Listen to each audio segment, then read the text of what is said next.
Hey YouTube, San Frank here. This week's episode of Hobby Talk, I want to talk about the release of the brand new generation slash block slash series, the Mega Evolution block in Pokemon. As we have now exited the Scarlet and Violet era, which was very roller coastery, a lot of lows and a lot of really high highs. And the Mega Evolution block gets going with Pokemon with a lot of momentum. Coming off of some really good sets like the Destined Rivals, Journey Together, Prismatic Evolutions, the Black and White, or White Flare, Black Bolt. Yeah. Scarlet and Violet, very memorable. And now we enter the Mega Evolution. And I'm pretty excited about this because I enjoyed the XY era of Pokemon. And this seems to be a big throwback to that with the Mega Pokemon. Now, some people aren't huge fans of the arts of the Mega cards, but I think they're okay. And they bring back the that Mega Evolution look to the cards.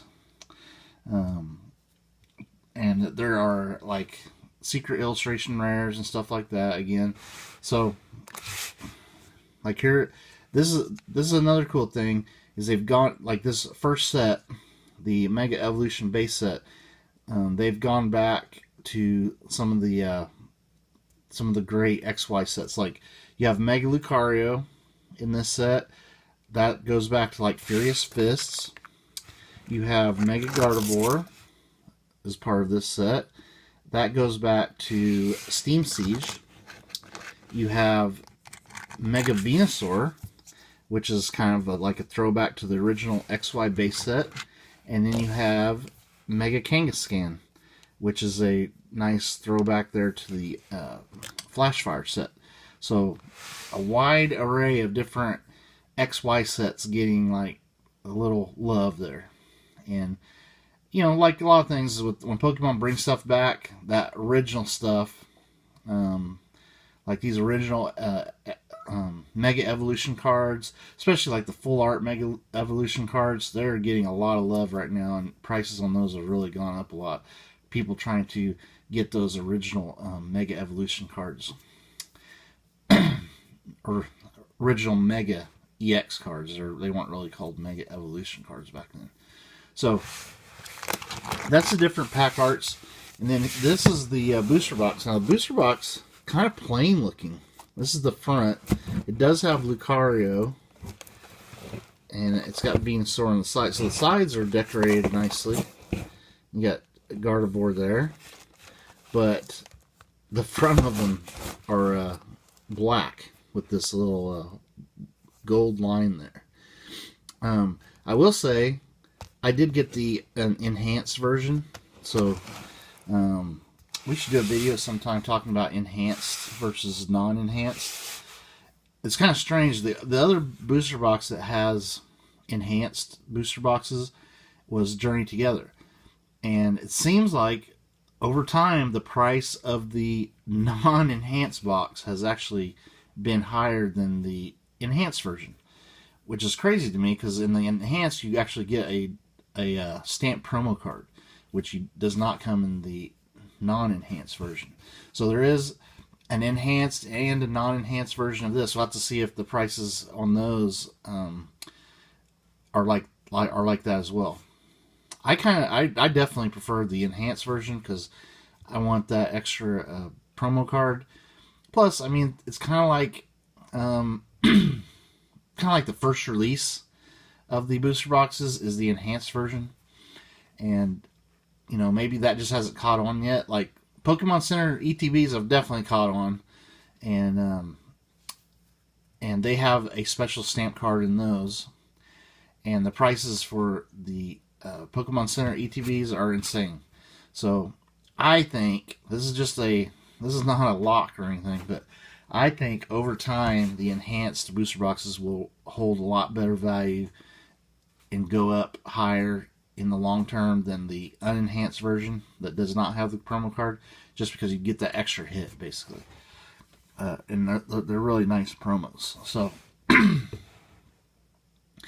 I guess it'd be smart to get one of each, but I prefer to just I'm putting my chips on the enhanced versions of the booster boxes. So when I buy a booster box, if there's 2 different kinds, I get the enhanced. Maybe they make a lot more of the enhanced, but I guarantee you when they do reprints, they're not going to be reprinting the enhanced version. They're going to be reprinting the non-enhanced version. That part I can pretty much guarantee you. So, like, the enhanced version is going to be like the first release of it. Anyway, enough talking about enhanced versus non-enhanced. So, I have not gotten to open any of these, but it is interesting. This is another thing about the Mega Evolution block, is kind of like the Black Bolt, White Flare. The big chase cards are not special illustration rares, which is really odd, you know. The big chases in Black Bolt, White Flare were the monochromatic type hyper rare cards. I think they're called black and white rare, actually. You had the black Zekrom, you had the white Reshiram, like a big throwback to the original black and white set, and there was a red Victini. So, and the red Victini was actually in both sets, Black Bolt and White Flare. Kind of a weird little wrinkle. But those are the big chase cards from that set, and the big chase cards, at least out the gate of Mega Evolution set, are the gold hyper rare cards. Which gold hyper rare cards have never been like highly sought after, probably since the Legendary Treasure set back in the black and white days with the gold Zekrom and gold Reshiram. And ever since then, like, hyper rare type things have not done as well as like an alternate art type card. Like in the I shouldn't say that, because the XY era did have gold secret rares. Those have done really well, but they're not like all one color. Like the Colt, it's just the border was gold, and it was kind of like an alternate art version of the EX card or whatever that card was. In the Sun and Moon era, you had the hyper rares, like the rainbow rare GX cards, which, you know, they're nice and they're super tough to pull, but people don't love those that much. I have a bunch of them, but they really haven't spiked up like some of the others, like even like full arts and some of the regular GX cards have spiked up higher than the super tough to pull hyper rare cards.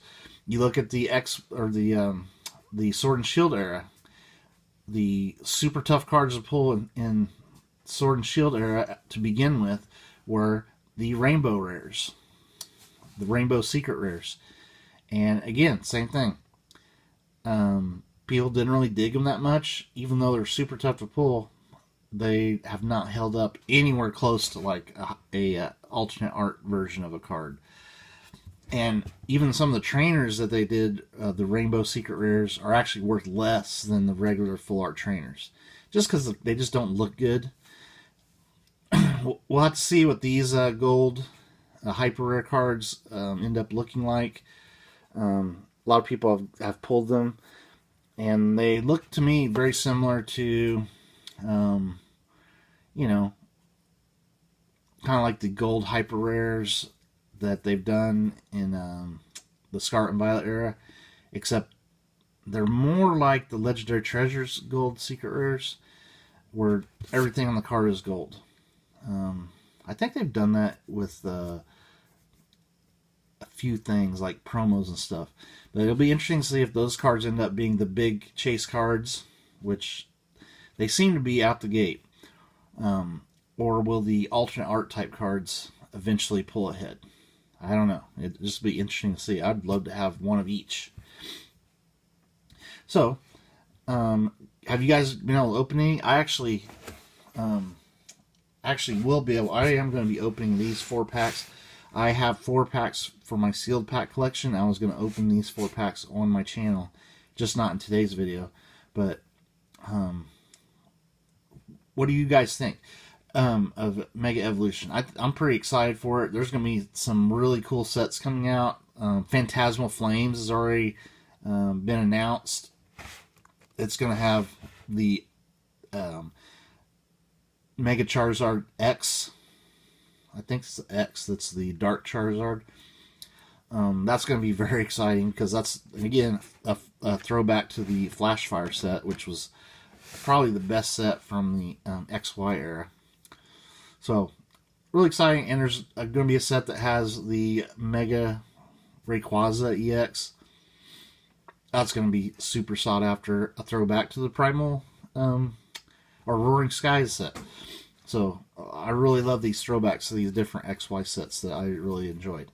So, another thing to mention, though, is that I've actually found packs in stores again, which maybe this is signifying a turn of the tides for Pokemon, where it's been close to a year, I think, that I've ever even seen a pack in a retail store of any kind of Pokemon, like set boxes, all that stuff. And sure enough, today, which release day was this week, I was able to find Mega Evolution packs in the wild. You're allowed to buy 3 at Target, so there's my 3. I got these online, so I picked these 3. I will get the Lucario to keep in my sleeve booster pack collection. I really like collecting the sleeve booster pack arts, just because you get a little bit bigger look of the art, and they're really nice. And of course, there's a Pokemon pack inside. And I think on the long term, a sleeve booster pack is going to hold a little bit more value than just a regular booster pack, but I keep a set of each. But that's the exciting thing, is you can now apparently find Pokemon in the store again, which I was excited. Maybe I just got lucky, but I've heard a lot of other people finding this out in the wild. So that is awesome. Guys, in the comments, do you like this set? Do you put down in there, do you like the enhanced version of booster boxes or the non-enhanced? Let me know your thoughts. And go out there, and I found mine at Target. Maybe you can go to your Targets and they'll still have them. With the limit of only 3 per purchase, I think that really helps maybe deter people going in there and just clearing out the shelves of all the Pokemon. Now it gives, like, just a guy like me a chance to go in there and find some packs. There was kids in there getting some packs, moms and dads. It was awesome. Everybody was able to get some, and plenty to go around for everybody, because someone can't just go in there and wipe out the whole store. All right, thank you for watching. Stay tuned for more videos. Later.